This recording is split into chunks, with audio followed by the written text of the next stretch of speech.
ପୁସ୍ତକର ନାମ ଛଅମାଣ ଆଠଗୁଣ୍ଠ। ଲେଖକ ବ୍ୟାସକବି ଫକୀରମୋହନ ସେନାପତି। ପରିଚ୍ଛେଦ 3। ଶୀର୍ଷକ ବାଣିଜ୍ୟ ବସତ ଲକ୍ଷ୍ମୀ ତଦର୍ଦ୍ଧଂ କୃଷି କର୍ମଣି। ଅସ୍ୟାର୍ଥ, ଏହାର ଅର୍ଥ ବାଣିଜ୍ୟ ଲକ୍ଷ୍ମୀଙ୍କ ବାସ, ତହୁଁ ଅଧେ କଲେ ଚାଷ।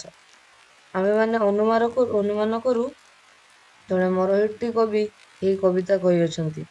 ଆଜିକାଲିର କବି ହୋଇଥିଲେ ଏପରି କହନ୍ତେ, ବାଣିଜ୍ୟ ଲକ୍ଷ୍ମୀଙ୍କ ବାସ, ତହୁଁ ଅଧେ ବିଏଲ ପାସ।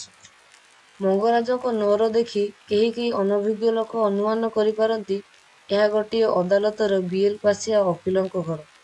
ବାସଟି ଘରର ଭଗ୍ନାଂଶର ସମଷ୍ଟି ମାତ୍ର। କଥା କଣ ଜାଣନ୍ତି? ଭାଗ୍ୟଂ ଫଳତି ସର୍ବତ୍ର। ଏହି ଯେ ଅଦାଲତର ଅଳିରେ ଗଣ୍ଡା ଗଣ୍ଡା ସାଲପାଗିଆ ବୁଲୁଛନ୍ତି, ମଙ୍ଗରାଜଙ୍କ ପଛରେ 24-25 ଘର ଭଗ୍ନାଂଶ ଗାଏ କରିବାକୁ କେତେ ଜଣ ମିଳିବେ? ସାଆନ୍ତେ ଆପେ କହନ୍ତି, ସେ କାହାରି ଗୋଟାଏ ପଇସା ଆଣିନାହାନ୍ତି। ନିଜ ବୁଦ୍ଧି ନିଜ ବାହୁବଳରେ ମାଟିରୁ ସୁନା ପଇଦା କରିଛନ୍ତି। ଏହିପରି ଶୁଣା ଅଛି, ଶୁଣା କିମ୍ବା ଆମେମାନେ ଠିକ କଥା ଜାଣୁ। ମଙ୍ଗରାଜେ ପ୍ରଥମେ ଗାଁ ପ୍ରଧାନଠାରୁ 2 ମାଣ ଜମି ଭାଗରେ ଧରିଥିଲେ। ବର୍ତ୍ତମାନ ଚାଷ ଜମି 24 ଦସ୍ତି ପଦିକାରେ 4 ବାଟି 6 ମାଣ, ଏହା ଛାଡ଼ି 30 ବାଟି 17 ମାଣ ଭାଗରେ ଲାଗିଛି। ଜମି ସବୁ ଲାଖରାଜ। ଲାଖରାଜର ଅର୍ଥ ନିଷ୍କର ଜମି। ଜମି ସବୁ ନିଷ୍କର ଜମି। କିଛି ନିଃସ୍ୱ ବାଜ୍ୟାପ୍ତି। ବାଜ୍ୟାପ୍ତିର ଅର୍ଥ ନିଃସ୍ୱ ବାଜ୍ୟାପ୍ତିର ଅର୍ଥ ଯେଉଁ ଲାଖରାଜ ଜମିକୁ ଇଂରେଜ ଗଭର୍ଣ୍ଣମେଣ୍ଟ ବାଜ୍ୟାପ୍ତି କରି ତହିଁ ଉପରେ ଅଧା ଜମା ଧାର୍ଯ୍ୟ କରିଛି। ସବୁ ଜମି ଲାଖରାଜ, କିଛି ନିଜସ୍ୱ ବାଜ୍ୟାପ୍ତି, ଅଧିକାଂଶ ଖରିଦା ବ୍ରହ୍ମୋତ୍ତର। ବ୍ରହ୍ମୋତ୍ତର ଅର୍ଥ ଜମିକୁ ଦାନ ଗ୍ରହୀତା ବା ତାଙ୍କର ଉତ୍ତରାଧିକାରୀ ଅନ୍ୟ ବ୍ୟକ୍ତିକୁ ବିକ୍ରୟ କରିଦେଇଥିଲେ। ଖରିଦାର ସେ ଜମିକୁ ନିଷ୍କର ରୂପେ ଭୋଗ କରିବାର ହକଦାର ନଥିବାରୁ ତା ଉପରେ କେଉଁ ସ୍ଥାନରେ ପୁରା ଜମା, କେଉଁ ସ୍ଥାନରେ ଅଧା ଜମା ଧାର୍ଯ୍ୟ ହୋଇଛି। ଏହି ବୃତ୍ତିକୁ ଖରିଦ ବ୍ରହ୍ମୋତ୍ତର ବୋଲାଯାଏ। ଚାଷ ବଳଦ 15 ହଳ, ହଳିଆ 12 ଜଣ। ଏମାନେ ବାରମାସିଆ, ଜାତିରେ ବାଉରି, 3 ଜଣ ପାଣ। ଚାଷ ଓ ବଗିଚା ଏମାନଙ୍କର ଜିମା। ମଙ୍ଗରାଜଙ୍କ ଶିକ୍ଷା ଓ ଉତ୍ସାହରେ ଏମାନେ କର୍ମଠ ଓ ଉତ୍ସାହୀ। ବ୍ରାହ୍ମ ମୁହୂର୍ତ୍ତରେ ଶଯ୍ୟା ତ୍ୟାଗ କରିବା ସ୍ୱାସ୍ଥ୍ୟ ବିଧାନ ଶାସ୍ତ୍ରର ବିଧି। ଖରା ହେଉ, ବର୍ଷା ହେଉ, ତୋଫାନ ହେଉ, ଝଡ଼ି ହେଉ, ମଙ୍ଗରାଜ ଏହି ବିଧି ଲଙ୍ଘନ କରିବାର କେବେ କେହି ଦେଖିନାହିଁ। ଶାସ୍ତ୍ରରେ ଲେଖା ଅଛି, ଯେତେକ ଦେଖ ନଦ ନଦୀ, ସମସ୍ତେ ମିଳନ୍ତି ଜଳଧି। ଆପଣା ଗୁଣ ପାସରନ୍ତି, ଲବଳ ଗୁଣକୁ ଭଜନ୍ତି। ଠିକ କଥା। ସେହିପରି ସ୍ତ୍ରୀ, ଦାସଦାସୀ ସମସ୍ତେ ସାଆନ୍ତଙ୍କ ଗୁଣକୁ ଊଣା ଅଧିକରେ ଲାଭ କରିଥାନ୍ତି। ଆମ୍ଭେମାନେ ସାଆନ୍ତଙ୍କ ଘର ଦାସଦାସୀମାନଙ୍କୁ ଦେଖି ଏହି ଶିକ୍ଷା ଲାଭ କରିଅଛୁ। ମଙ୍ଗରାଜେ ବ୍ରାହ୍ମ ମୁହୂର୍ତ୍ତରେ ଉଠି ଦାନ୍ତ ଘଷି ପକାନ୍ତି। କଲିକତା ସହରରେ 2 ଥର ତପ ପଡ଼େ। ପ୍ରାତଃକାଳ ତପ, ରାତ୍ରି ଶେଷ ଜ୍ଞାପକ। ମଙ୍ଗରାଜେ କଚେରୀ ପିଣ୍ଡାରେ ଛିଡ଼ା ହୋଇ ହଳିଆକୁ ଡାକ ଦେଲେ ଗ୍ରାମର ଲୋକେ ଆଖି ବୁଜି ମଧ୍ୟ ଜାଣିପାରନ୍ତି ରାତି ପାହିଲାଣି। ବୋହୂ ଭୁଆସୁଣୀଏ ବାସି ପାଇଟିରେ ଲାଗିଛନ୍ତି।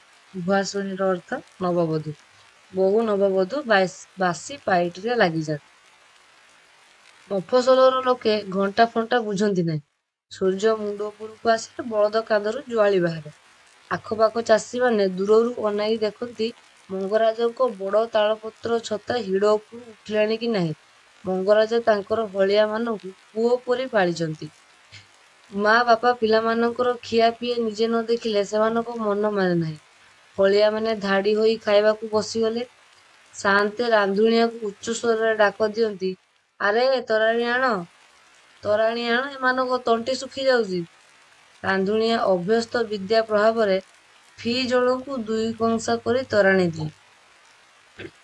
ହଳିଆ ଏତେ ଗୁଡ଼ାଏ ତୋରାଣି ପିଇବାକୁ ନାରାଜ ହେଲେ ସାଆନ୍ତେ ତାହାର ଉପକାରିତା ଓ ବଳକାରିତ୍ୱ ସମ୍ବନ୍ଧରେ ଖୁବ୍ ଏକ ବକ୍ତୃତା କରି ତାହା ପିଏଇ ଦେଇ ତହିଁ ଉତ୍ତାରେ ଭାତର ବ୍ୟବସ୍ଥା କରି ଆପେ ସ୍ନାନ କରିବାକୁ ବାହାରି ଯାଆନ୍ତି। ସାଆନ୍ତଙ୍କ ବଗିଚାରେ 17ଟା ସଜନା ଗଛ। ସଜନା ଶାଗ ହଜମୀ, ବଳକର, ରୋଗନାଶକ, ମୁଖରୋଚକ, ରୋଗୀର ପଥ୍ୟ। ନିର୍ଘଣ୍ଟରେ ଅର୍ଥାତ୍ ନିର୍ଘଣ୍ଟ ଅର୍ଥ ଯେଉଁ ବହିରେ ଦ୍ରବ୍ୟମାନଙ୍କର ଗୁଣ ବର୍ଣ୍ଣିତ ହୋଇଥାଏ। ନିର୍ଘଣ୍ଟରେ ସଜନାର ଏପରି ଗୁଣ ବର୍ଣ୍ଣନା ଅଛି କି ନାହିଁ ଆମ୍ଭେମାନେ ଜାଣୁନାହିଁ, କାରଣ ସେ ବିଦ୍ୟାରେ ଆମ୍ଭେମାନେ ନିତାନ୍ତ ଅନଭଜ୍ଞ। କିନ୍ତୁ ସାଆନ୍ତଙ୍କ ମୁଖରୁ ଯଥା ଶ୍ରୁତଂ ତଥା ଲିଖିତଂ।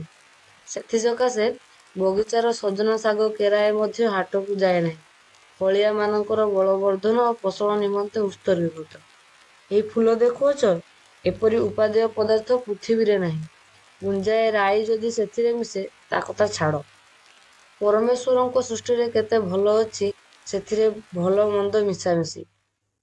ଦେଖ, ପଣସ ଖସାଗୁଡ଼ିକ କେଡ଼େ ମଧୁର, କିନ୍ତୁ ତାହାରି ଭିତରେ ସୂତାଗୁଡ଼ାକ ବଦହଜମୀ। କିନ୍ତୁ ଜ୍ଞାନୀ ଲୋକଠାରେ କିଛି ଅଖଞ୍ଜ ରଖେ ନାହିଁ। ଭଲକୁ ଭଲ, ମନ୍ଦକୁ ମନ୍ଦ ବାଛି ଦିଅନ୍ତି। ସଜନାର ସବୁ ଭଲ, କେବଳ ଛୁଇଁଗୁଡ଼ାକ ଖରାପ ଓ ବଦହଜମୀ। ସେଥିପାଇଁ ହଳିଆ କିମ୍ବା ଚାକରମାନଙ୍କ ପତ୍ର ଛୁଇଁପାରେ ନାହିଁ। ବାହାରେ ବାହାରେ ହାଟକୁ ଯାଏ। ଏଥିସହିତ ଆମର ପରିଚ୍ଛେଦ 3 ସମାପ୍ତ। ନମସ୍କାର।